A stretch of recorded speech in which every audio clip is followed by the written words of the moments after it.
ನಮಸ್ಕಾರ.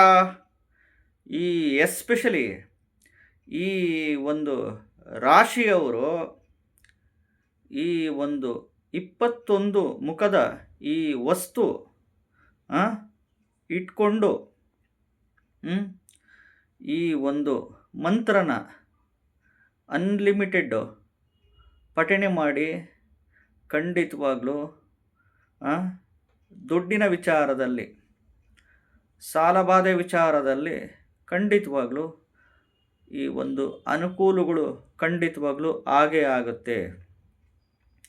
ಯಾವುದದು 21 ಮುಖದ ವಸ್ತು ಹೇಳ್ತೀನಿ. ಮೊದಲು ಎಲ್ಲರಿಗೂ ಗೊತ್ತಿದೆ, ಕಷ್ಟಪಟ್ಟು ಬೆವರು ಸುರಿಸಿ ಉದ್ಯೋಗ, ವ್ಯಾಪಾರ, ವ್ಯವಸಾಯ, ಕೃಷಿ ಮಾಡಲೇಬೇಕು.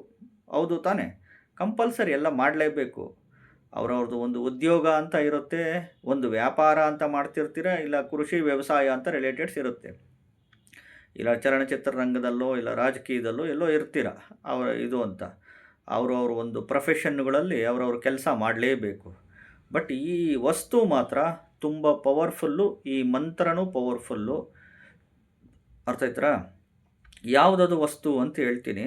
ಮೊದಲು ಹೊಸ್ದಾಗಿ ವಿಡಿಯೋ ನೋಡ್ತಾ ಇದ್ದವರು ಚಾನಲ್ ಸಬ್ಸ್ಕ್ರೈಬ್ ಮಾಡ್ಕೊಳ್ಳಿ, ವಿಡಿಯೋ ಇಷ್ಟ ಆದರೆ ಲೈಕ್ ಮಾಡ್ಕೊಳ್ಳಿ.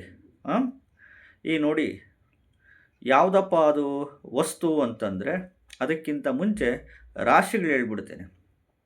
ಮೊದಲೇದು ಕಟಕ ರಾಶಿಯವರು, ಎರಡನೇದು ವೃಶ್ಚಿಕ ರಾಶಿಯವರು, ಮೂರನೇದು ಮಕರ ರಾಶಿಯವರು, ನಾಲ್ಕನೇದು ಕುಂಭರಾಶಿಯವರು, ಐದನೇದು ಮೇಷರಾಶಿಯವರು, ಆರನೇದು ಧನಸ್ಸು ರಾಶಿಯವರು, ಏಳನೇದು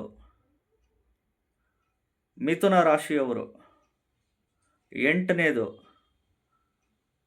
ಮೀನ ರಾಶಿಯವರು. ಈ ವಸ್ತು ಯಾವುದಪ್ಪ ಅಂತಂದರೆ ಒರಿಜಿನಲ್ ನೇಪಾಳ 21 ಮುಖದ ರುದ್ರಾಕ್ಷಿ. ಒರಿಜಿನಲ್ ನೇಪಾಳ 21 ಮುಖದ ರುದ್ರಾಕ್ಷಿ. ಕೊರಳಿಗನ್ನ ಧಾರಣೆ ಮಾಡ್ಕೊಳ್ಳಿ, ಪೆಂಡೆಂಟ್ ಥರ ಮಾಡಿಕೊಂಡು ಹೆಚ್ಚಾಗಿ ಓಂ ಲಕ್ಷ್ಮೀ ಸ್ವಾಹ, ಓಂ ಲಕ್ಷ್ಮೀ ಸ್ವಾಹ, ಓಂ ಲಕ್ಷ್ಮೀ ಸ್ವಾಹ ಅಂತ ಈ ಮಂತ್ರ ಅನ್ಲಿಮಿಟೆಡ್ ಪಠಣೆ ಮಾಡಬೇಕು. ಒಂದು ಯಾಕೆ ಅಂತಂದರೆ ನೋಡಿ, ಜಾತಕಗಳಲ್ಲಿ ಎಸ್ಪೆಷಲಿ ಈ ದಶಾಭುಕ್ತಿಗಳಲ್ಲಿ 2ನೇ ಮನೆ, 4ನೇ ಮನೆ, 6ನೇ ಮನೆ, 7ನೇ ಮನೆ, 10ನೇ ಮನೆ, 11ನೇ ಮನೆ ದಶಾಭುಕ್ತಿಗಳಲ್ಲಿ ಡಿಗ್ರಿ ವೈಸು ನಕ್ಷತ್ರಗಳಲ್ಲಿ ದಶಾಭುಕ್ತಿಗಳಲ್ಲಿ ಎಸ್ಪೆಷಲಿ ಈ ಮನೆಗಳು ಬಂದರೆ ಖಂಡಿತವಾಗ್ಲೂ ನೀವು ಮಾಡೋ ಕೆಲಸದಿಂದ, ನಿಮ್ಮ ಏನು ಆಯ್ಕೆಗಳು ಮಾಡ್ಕೊಂಡಿರ್ತೀರ, ನಿಮ್ಮ ಕೆಲಸದ ಆಯ್ಕೆಗಳಿಂದ, ಯಾವುದೇ ಕೆಲಸದ ನಿಮ್ಮ ಆಯ್ಕೆಗಳಿರುತ್ತಲ್ಲ, ಉದ್ಯೋಗದ ಆಯ್ಕೆ, ವ್ಯಾಪಾರದ ಆಯ್ಕೆ, ಕೃಷಿ ವ್ಯವಸಾಯದ ಆಯ್ಕೆಗಳಿಂದ ಖಂಡಿತವಾಗ್ಲೂ ಒಳ್ಳೆ ಉತ್ತಮ ಲಾಭ, ದುಡ್ಡು ಅಂತೂ ಇದ್ದೇ ಇರುತ್ತೆ. ಸಾಲುಗಳು ಮಾಡ್ಕೊಂಡಿದ್ರು ಅದನ್ನು ಸಾಲುಗಳು ಖಂಡಿತವಾಗ್ಲೂ ತೀರಿಸ್ತೀರ, ಅದಕ್ಕೇನು ತಲೆನೇ ಕೆಡಿಸ್ಕೊಳಂಗೇನಿಲ್ಲ, ಆರಾಮಾಗಿ ತೀರಿಸ್ತೀರ.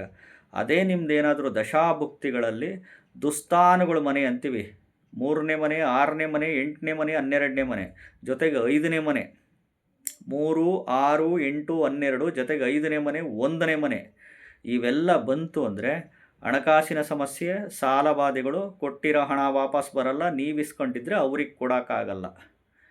ಆವಾಗ ಏನಾಗುತ್ತೆ, ಎಷ್ಟು ಮಂತ್ರಗಳು ಹೇಳಿದರೂ ವರ್ಕ್ ಆಗಲ್ಲ, ಎಷ್ಟು ಪೂಜೆ ಪುನಸ್ಕಾರ ಮಾಡಿಕೊಂಡ್ರೂ ವರ್ಕ್ ಆಗಲ್ಲ, ಎಷ್ಟು ದೇವಸ್ಥಾನಕ್ಕೆ ಹೋದರೂ ವರ್ಕ್ ಆಗಲ್ಲ, ಎಷ್ಟು ಹರಕೆಗಳು ಹೊತ್ಕೊಂಡ್ರೂ ವರ್ಕ್ ಆಗಲ್ಲ. ಈ ರೀತಿ ಸಮಸ್ಯೆಗಳ ಮೇಲೆ ಸಮಸ್ಯೆ ಬಾಧಿಸ್ಬಿಡುತ್ತೆ. ಆವಾಗ ನೀವು ನೋಡಪ್ಪ, ಮಂತ್ರಗಳು ಹೇಳ್ಕೊಂಡ್ವಿ, ಪೂಜೆ ಮಾಡ್ಕೊಂಡ್ವಿ, ಆ ದೇವಸ್ಥಾನಕ್ಕೆ ಹೋಗಿ ಬಂದರೆ ಒಳ್ಳೆಯದಾಗುತ್ತೆ, ಈ ದೇವಸ್ಥಾನಕ್ಕೆ ಹೋಗಿ ಬಂದರೆ ಒಳ್ಳೆಯದಾಗುತ್ತೆ, ಆ ಹರಕೆ ಹೊತ್ಕೊಳೋಣ, ಈ ಹರಕೆ ಹೊತ್ಕೊಳೋಣ, ಎಲ್ಲ ಮಾಡಿದ್ದಾಯಿತು, ರುದ್ರಾಕ್ಷಿ ಗಿಡ ಇಟ್ಟಿದ್ದು ಆಯಿತು, ಎಲ್ಲ ಮಾಡಿದ್ದು ಆಯಿತು. ಆದರೂ ನಮಗೆ ಸಾಲಬಾಧೆ ಸಮಸ್ಯೆ ತಪ್ಪಲಿಲ್ಲ, ಕೊಟ್ಟಿರೋ ಹಣ ವಾಪಸ್ ಬರ್ತಿಲ್ಲ, ನಮಗೆ ಹಣಕಾಸಿನ ಸಮಸ್ಯೆ.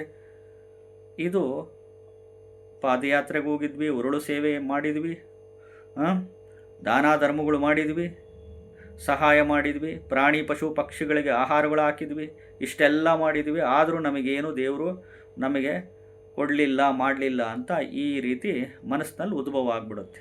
ಅವಾಗ ಯಾವ ದೇವರಿಲ್ಲ, ಯಾವ ಪೂಜೆ ಇಲ್ಲ, ಯಾವ ಪುನಸ್ಕಾರ ಏನಿಲ್ಲ. ನಾವು ದುಡಿಬೇಕು, ನಾವು ಕಷ್ಟಪಟ್ಟು ದುಡಿದ್ರೆ ನಮಗೆ ದುಡ್ಡು ಬರ್ತತೆ, ಇಲ್ಲ ಅಂದರೆ ಇಲ್ಲ ಅಂತ ಮೈಂಡ್ ಸೆಟ್ ಅದನ್ನು ಮಾಡ್ಕೊತೀರ, ಅದನ್ನು ಕಷ್ಟಪಟ್ಟು ದುಡಿತೀರ, ಆದರೂ ಸಾಲ ಬಾಧೆಗಳಾಗ್ಬಿಡುತ್ತೆ.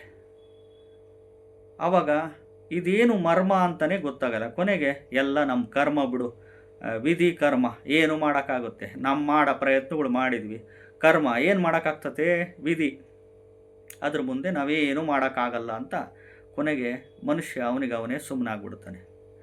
21 ಮುಖದ ಒರಿಜಿನಲ್ ನೇಪಾಳ ರುದ್ರಾಕ್ಷಿ ಕೊರಳಿಗೆ ಧಾರಣೆ ಮಾಡ್ಕೊಬೇಕು. ಮಾಡಿಕೊಂಡು ಹೆಚ್ಚಾಗಿ ಓಂ ಲಕ್ಷ್ಮೀ ಸ್ವಾಹ, ಓಂ ಲಕ್ಷ್ಮೀ ಸ್ವಾಹ ಅಂತ ಈ ಮಂತ್ರಗಳು ಅನ್ಲಿಮಿಟೆಡ್ ಪಠಣೆ ಮಾಡಿ.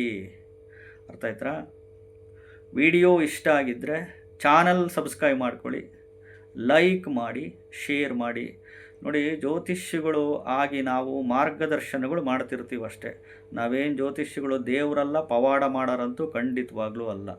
ಗ್ರಹಗಳು ಆ ರೀತಿ ಪ್ಲೇಸ್ಮೆಂಟುಗಳಿದ್ದಾಗ ಜ್ಯೋತಿಷ್ಯ ಅಂದರೆ ಹೇಳೋದಷ್ಟೇ, ಇಂಡಿಕೇಶನ್ಸ್, ಅದಕ್ಕೆ ಸಲಹೆಗಳು ಮಾರ್ಗದರ್ಶನಗಳು ಅಂತಿರ್ತವೆ. ಇಂಥ ಸಲಹೆಗಳು ಮಾರ್ಗದರ್ಶನಗಳು ನನ್ನ ವಿಡಿಯೋಗಳ ಮುಖಾಂತರ ಪರಿಹಾರಗಳು ಕೊಡ್ತಿರ್ತೀನಿ. ಪರಿಹಾರಗಳು ಮಾಡಿಕೊಂಡು ಒಳ್ಳೆಯದಾಗಿ ಮಾಡ್ಕೊಳೋದು ಮಾಡ್ಕೊಳ್ಳಿ. ನಮಸ್ಕಾರ.